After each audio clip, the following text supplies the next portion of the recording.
बिस्मिल्लाहिर्रहमानिर्रहीम। सयक़ूलु सुफ़हाउ मिनन्नास, दूसरा सुपारा जो कि आज हमने तरावियों में तिलावत किया और सुना है, इसका मुख्तसर ख़ुलासा दूसरे पारे के अंदर अल्लाह रब्बुल आलमीन ने जो मोटी मोटी बातें बताई हैं, उनमें से सबसे पहली जो बात है वो है अल्लाह ताला ने इसके अंदर क़िबला तब्दील करने का हुक्म दिया। ऐ मेरे पैगम्बर सल्लल्लाहु अलैहि वालैहि वसल्लम, आप मस्जिद अक़सा की तरफ मुँह करके नमाज अदा करते हैं, आज से अभी से फ़ौरन मस्जिद हराम की तरफ, बैतुल्लाह शरीफ की तरफ। अब फिर के नमाज की हालत के अंदर मुँह दूसरी तरफ करना ये बहुत मुश्किल था, अमल करना इसके ऊपर। रसूलुल्लाह सल्लल्लाहु अलैहि वसल्लम चूँकि एक नबी थे, आपने तो अमल करना था। जो पीछे खड़े हुए थे सहाबा, वो अलहदा अलहदा अलहदा अलहदा ज़हनों के मालिक थे, उनकी अलहदा अलहदा तबीयत ही थी, अलहदा अलहदा ग्रुप थे, अलहदा ग्रोह थे, अलहदा कुंबे और कबीले थे। कितना मुश्किल था उनको उस क़िबले की तरफ मुतवज्जे करना। लेकिन जब अल्लाह रब्बुल आलमीन ने हुक्म कर दिया कि इस मस्जिद अक़सा को छोड़कर बैतुल्लाह की तरफ मुँह कर लो, सहाबा इकराम रिज़वानुल्लाहि अलैहिम अजमाइन ने फ़ौरन समिअना व अताअना करते हुए क़िबला तब्दील कर लिया। बल्कि एक इलाके से सहाबी दूसरे इलाके किसी में गए तो जाके वहाँ पे देखा कि वो लोग मस्जिद अक़सा की तरफ ही मुँह करके नमाज अदा कर रहे थे। तो नमाज की हालत में ही पीछे वाले सहाबी ने कहा, मैं तो अल्लाह के रसूल को देख आया हूँ कि वो उन्होंने तो अपना क़िबला तब्दील कर लिया है, आप भी कर लो। अल्लाहु अकबर, ये है अमल करना, ये है कुरान के ऊपर अमल करना। समिअना व अताअना, उन्होंने जैसे ही सुना नमाज की हालत में उन्होंने भी क़िबला तब्दील कर दिया। ये है अमल। अमल से ज़िंदगी बनती है, जन्नत भी जहन्नम भी। ये दुनिया अपनी फितरत में न नूरी है न नारी। अल्लाहु अकबर। और ये देखिए, ये सिर्फ एक छोटी सी बात नहीं है क़िबला तब्दील करना, ये बहुत बड़ा अमल था। अच्छा, इस क़िबला तब्दील करने की वजह से कितनी मुसीबतें, कितनी अज़ियतें, कितनी लोगों से बातें सुनना पड़ी, ये हम सोच नहीं सकते। ये हम नहीं सोच सकते कि कितना उनको मुश्किलात दरपेश आई होगी। क़िबला तब्दील करने के बाद लोगों ने क्या क्या कहा होगा उनको। अल्लाहु अकबर। उस वक़्त अंदाज़ा कर लें, एक क़िबले को छोड़कर दूसरे क़िबले को तो उन्होंने तब्दील कर दिया, और हम जो हैं वो हम अपनी रस्म व रिवाज को नहीं छोड़ सकते कि लोग क्या कहेंगे।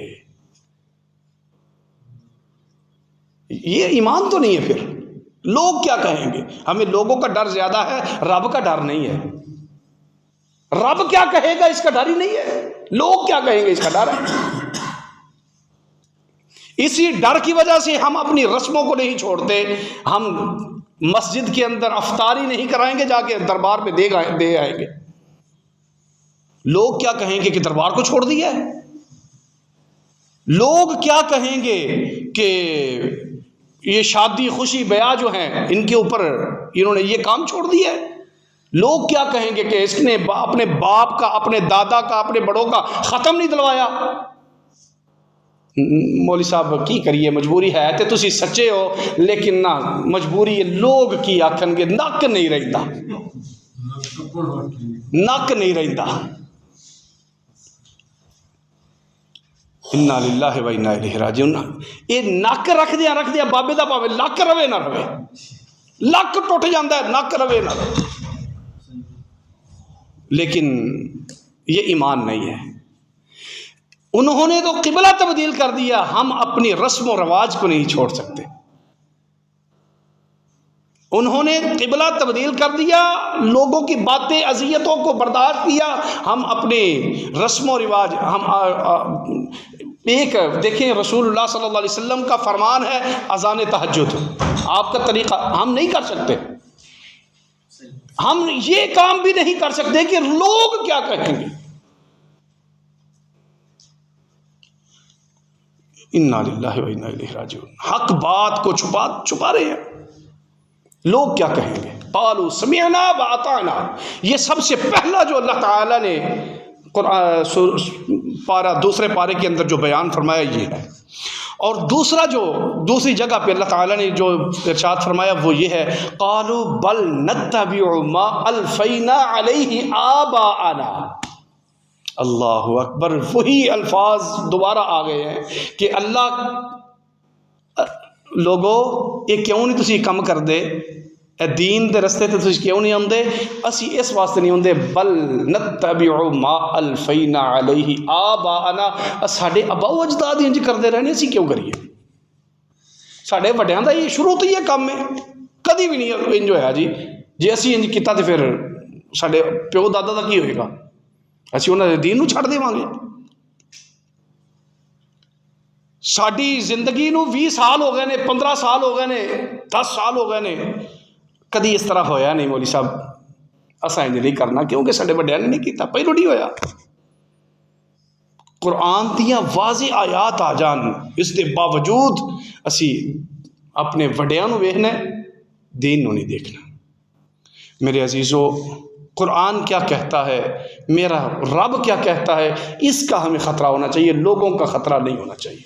दीन के मामलात में, दुनियावी मामलात में डरें, अपने बाप से डरें, अपने वालिदैन से डरें, अपने दोस्तों असातिज़ा से डरें। दुनियावी मामलात में डरें कि अगर मेरे से नुकसान हो गया तो पैसे ज़ाया हो जाएंगे, मेरा बाप मुझे डांटेगा, मेरे घर वाले मुझे डांटेंगे, मेरा पार्टनर मुझे डांटेगा। लेकिन रब के मामले में, दीन के बारे में किसी से मत डरें, अल्लाह से डरें कि अल्लाह क्या कहेगा। अल्लाहु अकबर। तीसरी जगह पे अल्लाह ताला ने इरशाद फरमाया कि हमारी जो जिम्मेदारियां हैं ये मुअतदिल होनी चाहिए। उम्मत मुहम्मदिया को हमने इअ्तिदाल वाला बनाया है। और उसके बाद फिर अल्लाह ताला ने चौथी जगह पे इरशाद फरमाया कि हम आज़माते हैं लोगों को, व नक़सिम मिनल माल, मुख्तलिफ आजमाइशें दे दे के मुख्तलिफ इम्तहानात के अंदर आके हम लोगों को आजमाते हैं कि देखते हैं कि मुत्तकी कौन है, परहेज़गार कौन है, अल्लाह से डरने वाले कौन है और अल्लाह वाले कौन है। अल्लाह अकबर।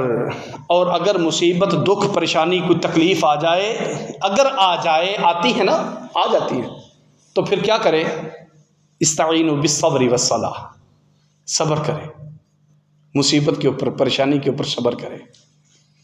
और सब्र का दूसरा तरीका है एक और, वस्सला, नमाज अदा करें। जब कोई परेशानी आ जाए ना तो नमाज अदा करें। अब अंदाज़ा करें कि कितनी बड़ी परेशानी, सबसे बड़ी परेशानी क्या होती है कि कोई बंदा, अपना बेटा फौत हो जाए, अपनी घरवाली फौत हो जाए, घर का कोई फ़र्द फौत हो जाए, इससे बड़ी परेशानी और क्या है। मेरे प्यारे पैगम्बर जनाब मोहम्मद रसूलुल्लाह सल्लल्लाहु अलैहि वसल्लम का और सहाबा का तर्ज अमल क्या था कि जब कोई भी गमी वाली खबर सुनते तो 2 रकते नफल अदा करते, अल्लाह हमें सब्र अता फरमा, हमारी मदद फरमा। और फिर यकीन जाने, मैं क्यों ना कहूँ कि फिर उनके तज़किरे वैसे तो नहीं जन्नत में हो रहे, चलते ज़मीन पे हैं, उनके तज़किरे जन्नत में हो रहे हैं, क्योंकि वो अमल करने वाले थे, सुनने वाले नहीं थे। इधर से हमने सुना तो इधर से निकाल दिया, पता नहीं सुना भी है कि नहीं सुना। अल्लाह अकबर। सहाबा इकराम रिज़वानुल्लाहि अलैहिम अजमाइन खुदा की कसम तिलावत करते ना, कुरान की तिलावत करते थे। कल भी मैंने बात की थी कि अल्लाह की रहमतों को नाज़िल होते हुए, उतरते हुए देखा है, और इंशाअल्लाह हम भी देखेंगे अल्लाह की रहमतों को नाज़िल होते हुए।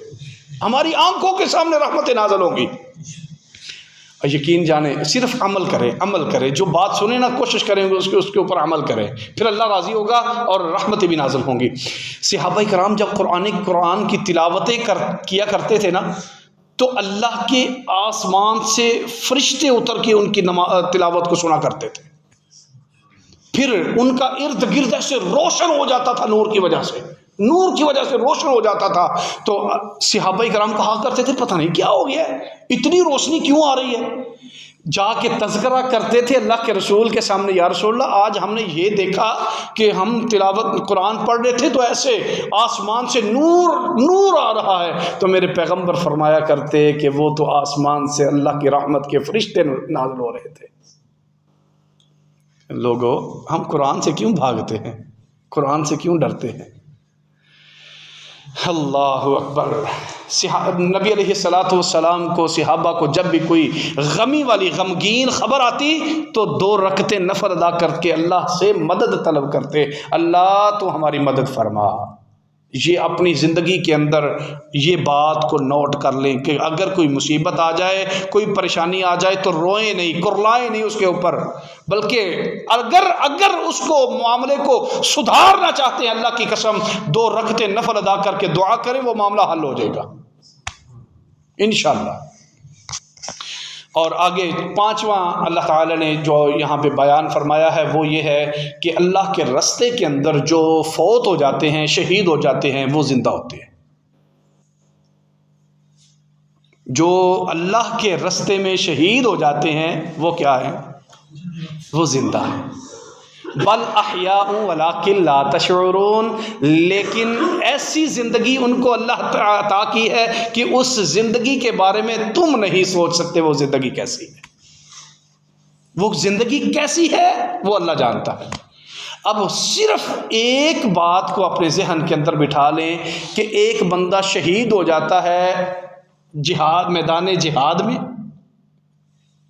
और शहीद होने के बाद वो काफिर, वो गैर मुस्लिम उसकी लाश को पकड़ते हैं और उसके कान, नाक, मुंह, आंखें, बाजू, जिस्म के टोटे टोटे करके उसको जंगल में फेंक देते हैं, पानी के अंदर बहा देते हैं, आग लगा देते हैं, उसकी कब्र नहीं बनती, उसका जिस्म ख़त्म हो गया।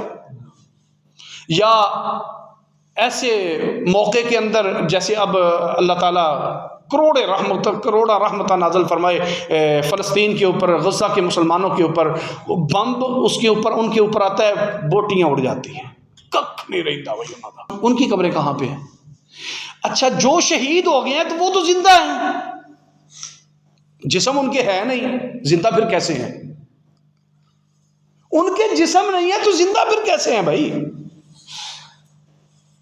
आज हमारे मौलवियों ने भी यही रोड़े डाले हुए हैं कि जो कब्र में चला जाए ना हमारा बुजुर्ग, हमारी हस्तियां, वो वहाँ पे जाके ज़िंदा हो जाती हैं। तो मैं उनको कहता हूँ, बल्कि वो कहते हैं कि जो अंदर चले जाते हैं वो ज़िंदा हो जाते हैं और हमारी बातों को मुर्दे सुनते हैं, हमारी बातों को मुर्दे सुनते हैं। कुरान के अल्फाज हैं, वमा अंत बिमुस्मिइ मन फिल क़ुबूर, जो कब्र के अंदर चला जाए उनको तुम सुना नहीं सकते, कोई नहीं सुना सकता उनको जो कब्र के अंदर चला जाए। मौलवी साहब कहते हैं नहीं जी नहीं, वो सुनते हैं, वो सुनते हैं, वो सुनते हैं। मैंने उनको कहा फिर ऐसा करो कि आपको कब्र के अंदर डालते हैं, बाहर खड़े होकर ऊपर लाउड स्पीकर के ऊपर आवाज़ देते हैं, आपको अंदर आवाज़ आएगी, वो कहेगा मैं तो अंदर जाऊँगा तो मर जाऊँगा।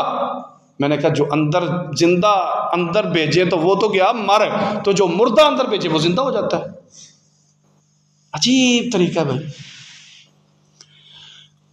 शहीद जिंदा है, अंबिया जिंदा है अपनी कब्रों के अंदर, उनकी कब्रें कहाँ हैं? जिनके जिस्म ही नहीं रह गए उनकी कब्रें कहाँ हैं? वो अल्लाह के पास आलम बरज़ख के अंदर जिंदा है। ये दुनिया की जो कब्रें हैं ये तो कब्रें ही नहीं है, ये तो हम इसलिए इनको दफन करते हैं कि इनकी बदबू ना आए हमें। असल जो मोमिन की कब्र है ना, मोमिन की कब्र वो अल्लाह के पास है, इंदा रब्बीहिम है उनकी कब्र, आलम बरज़ख के अंदर। और आलम बरज़ख कहाँ है? वो अल्लाह के पास है। और जिंदा कैसे है वो भी अल्लाह जानता है। युरज़क़ून, अल्लाह उनको रिज़्क़ भी दे रहा है, कैसे दे रहा है वो अल्लाह जानता है। हमें इन मामलात में पढ़ने की कोई ज़रूरत नहीं है कि कौन जिंदा कैसे जिंदा है। बस अल्लाह ने कहा है कि वो मेरे पास आलम बरज़ख के अंदर जिंदा है, वो कैसे जिंदा है हमें कोई शऊर नहीं है। और जो कब्र के अंदर चला जाए, अल्लाह फरमाते हैं कि वो मुर्दा और जिंदा दोनों बराबर नहीं हो सकते। जो मुर्दा कब्र के अंदर चला जाए वो सुनता नहीं है। अल्लाह का कुरान कहता है कि नहीं सुनते। हम क्यों भाई कहें कि वो सुनते हैं या नहीं सुनते। आगे हमारा तीसरा है, सातवां अमल है, 2 अमल इसके बाद और हैं, इंशाल्लाह हमारी बात ख़त्म होने वाली है। अल्लाह ताला ने इस दूसरे पारे के अंदर बयान फरमाया कि मैंने तुम पर रोज़ों को फ़र्ज़ कर दिया है। रोज़ों को अल्लाह ताला ने हम पर फ़र्ज़ कर दिया है, इसके अंदर रोज़े रखें और अल्लाह ताला से मुराद पूरी करवाएं। और रोज़ों का असल मकसद जो है, रोज़े का असल मकसद भूखा रहना नहीं है, प्यासा रहना नहीं है। उसका असल मकसद क्या है? अल्लाह का डर अपने दिल के अंदर पैदा करना, तकवा पैदा करना। अगर मकसद पूरा नहीं हो रहा तो भूखे रहने का मकसद भी कोई नहीं। अगर अल्लाह का डर पैदा नहीं ना हो रहा दिल के अंदर तो कोई फ़ायदा नहीं रोज़ा रखने का। आगे 8वां अल्लाह ताला ने जो इसके अंदर बयान फरमाया है वो है, अल्लाह ताला फरमाते हैं कि जब मेरा बंदा मुझे पुकारता है, दुआ के लिए मुझे बुलाता है, तो मैं उसके बिल्कुल करीब आ जाता हूँ, मैं उसकी करीब होकर बात को सुनता हूँ। एक हदीस में आता है कि रसूलुल्लाह सल्लल्लाहु अलैहि वसल्लम ने फरमाया कि अल्लाह फरमाते हैं जब मेरा बंदा मेरी तरफ पैदल चल के आता है ना, तो मैं उसकी तरफ दौड़ के आता हूँ। नहीं समझे ना? जब मेरा बंदा मेरी तरफ पैदल आता है तो मैं उसकी तरफ दौड़ के आता हूँ, मैं उसकी बात सुनने की कोशिश करता हूँ कि हाँ मेरा बंदा मेरी तरफ आया तो है ना, तो मैं उसकी तरफ जल्दी मुतवज्जे हूँ, मेरा बंदा आ रहा है मेरी तरफ। अल्लाहु अकबर। अल्लाह ताला तो बहाने तलाश करता है अपने पास बुलाने के। तो अल्लाह कहाँ पे है? शाहरग से भी ज़्यादा करीब है। अल्लाह करीब है, शाहरग से भी ज़्यादा करीब है। आप सोचे ना, अपने जहन के अंदर सिर्फ बात लेके आए रब की कि मैं रब तुझसे बात करना चाहता हूँ, अल्लाह तो उससे पहले ही आपके पास आ चुका है। बतला क्या बात करना चाहता है। तो ये रमज़ान और दुआ का ताल्लुक़ बहुत ज़्यादा है। रमज़ान का और दुआ का बहुत ज़्यादा ताल्लुक़ है। लोगों, रात को जब सारे सो जाएं तो उठ के अल्लाह के हुजूर दुआ किया करो, और ऐसे दुआ करो कि ज़िंदगी में कभी ना की हो।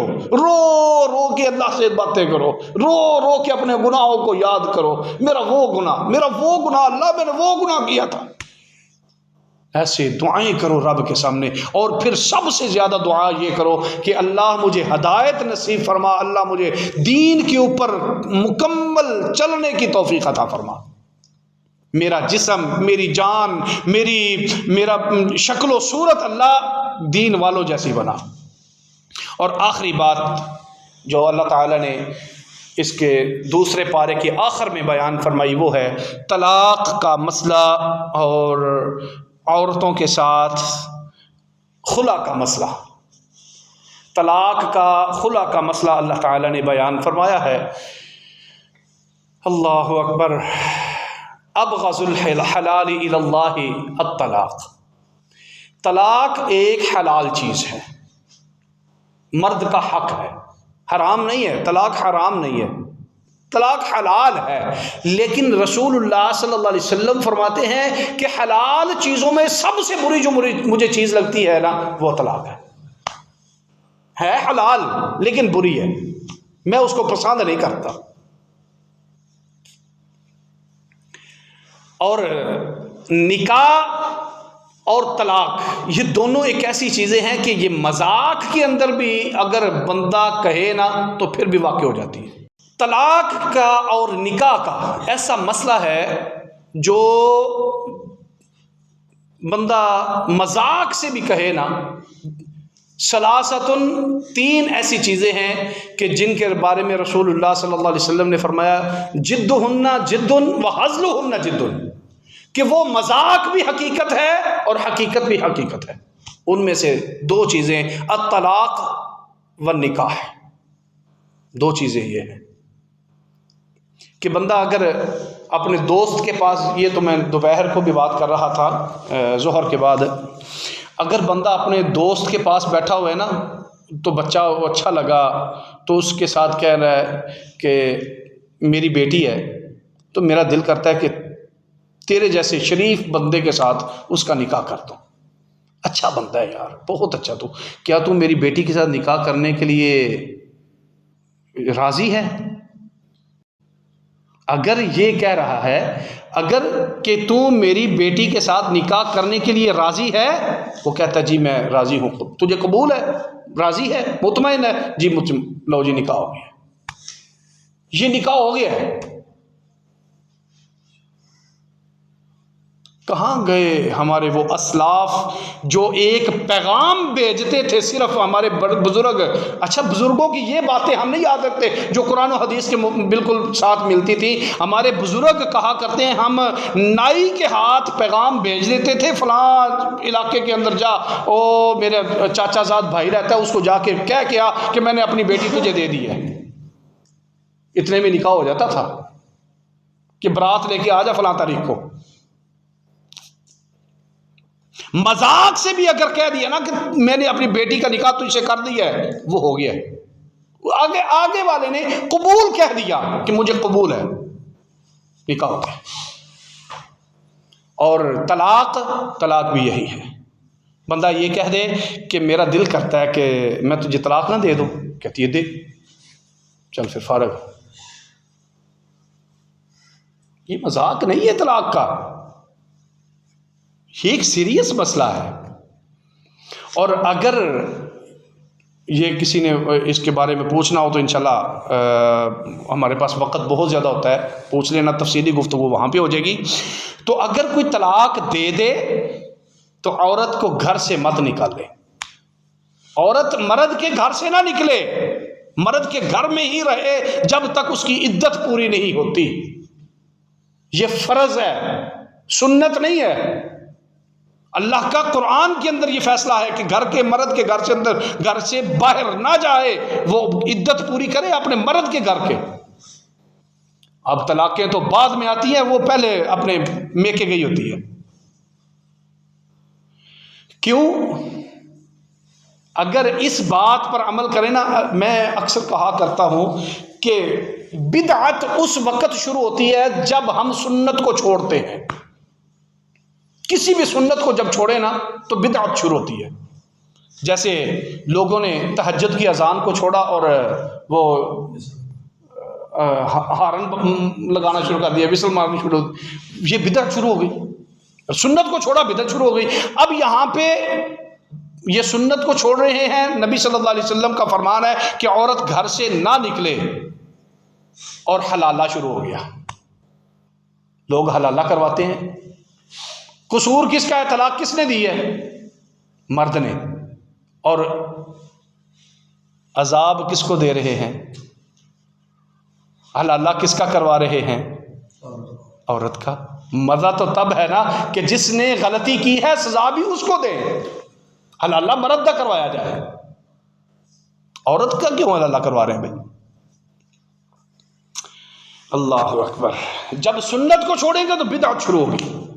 सुन्नत को छोड़ने से बंदा गुमराह हो जाएगा, दीन से दूर होगा।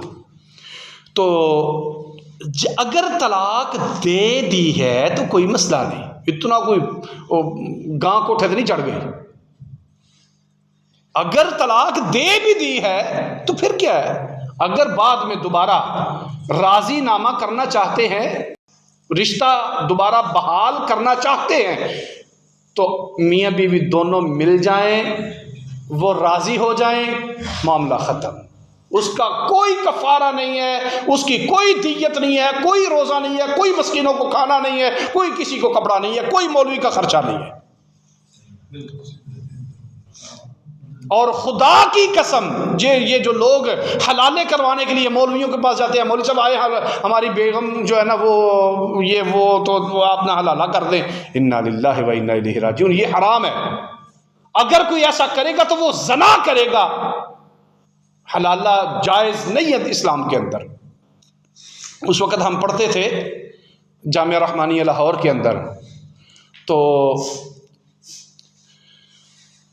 अल्लाह अकबर, हमारा एक सीनियर था, मैं उस वक़्त शायद तीसरी या चौथी क्लास में था मदरसे की, और उम्र मेरी थी गालिबन कुछ 17-18 साल होगी या इससे ज़्यादा होगी, इसके आगे पीछे था। तो वहाँ पे हमारा एक दोस्त था, वो कहीं अली हजवेरी रहमतुल्लाह अलैह उनके दरबार के पास से गुज़र रहा था, तो वहाँ पे किसी गाड़ी वाले ने उसे रोका। उसने कहा कि मौलवी साहब हलाला करोगे? उन्हें क्या, वाह क्या बात जी, करांगा। उन्हें आके करांगे। हलाला करने के लिए मौलवी साहब को गाड़ी में बिठाया, बैठे, चले गए। ये वाक़या बिल्कुल दुरुस्त है। मेरा दोस्त, मेरा क्लास फेलो, मेरे से आगे था, मेरे मदरसे साथ पढ़ता था। तो वहाँ पे जब पहुँचे तो पहले तहरीर लिखवाई गई कि लिख के दे कि तू कल तलाक देगा। जो ऐसा निकाह हो वैसे होते ही हराम है। जो लिख के दे दिया जाए कि भाई कल मैं तलाक दे दूंगा, आज निकाह कर रहा हूँ, ये तो मुता है, ये निकाह है ही नहीं। तो उसने कहा कि ठीक है जी, निकाह हो गया, कागजी कार्रवाई हो गई, निकाह हो गया, अदालत के अंदर उसके पेपर चले गए।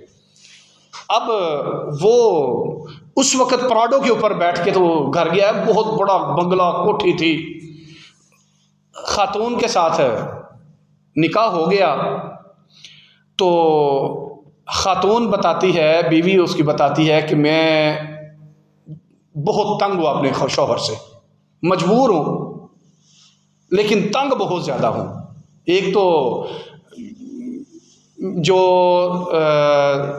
खामद और मियाँ बीवी के जो ताल्लुकात हैं वो भी बेहतरीन ये निभा नहीं सकता मेरा खामद, तो मैं इससे बहुत तंग हूँ। रात गुजारी तो उसको मज़ा आया रात गुजारने का, ये अच्छा बंदा है, दीन वाला है, सारा कुछ। उसने कहा कि अगर तू इस बात पर पक्का हो जाए मेरे साथ रहने वाला, तो मेरे पास सारा कुछ है, कोठी भी है, बंगला भी है, कारोबार भी है, सारा कुछ है, मैं तुझे अपना खामद मानती हूँ, तू छोड़ के जाएगा तो नहीं मुझे? कहता मैं पक्का हो गया, पक्का हो गया। फिर बड़े केस होए ने, उन्हें आख्या भाई जी ना मेरे को निकाहनामा मौजूद है, मैं क्यों छड्डा, मेरी बीवी है।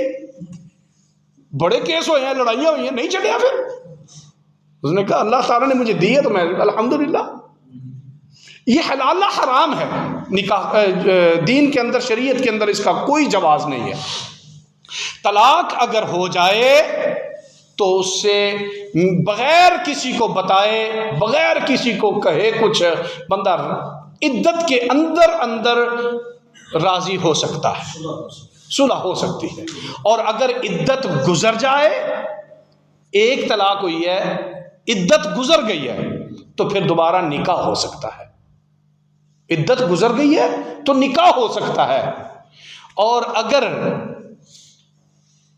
एक जगह पे खड़े होके, एक ही जगह पे खड़े होके गुस्सा आया हुआ है बंदे को, उसने कहा जा तुझे तलाक तलाक तलाक तलाक तलाक, एक जगह पे खड़े होकर उसने 3 दफा 4 दफा 5 दफा 10 दफा उसने बोल दिया कि जा तुझे तलाक दे दी, तो वो एक ही तलाक शुमार होगी, वो एक ही तलाक शुमार होगी, वो 3 तलाकें नहीं शुमार होगी। 3 तलाकें उस वक़्त होंगी जब एक तलाक चली गई, वक़्त गुजरा, फिर दोबारा किसी वक़्त उसने दोबारा फिर तलाक के पेपर भेज दिए, फिर वक़्त गुजरा, फिर तलाक के पेपर भेज दिए, अब ज़िंदगी भर उसके साथ निकाह नहीं हो सकता। ये है तलाक का मसला। अल्लाह ताला हम सबको कुरान और हदीस पर अमल करने की तौफीक अता फरमाए। अगर इसके बारे में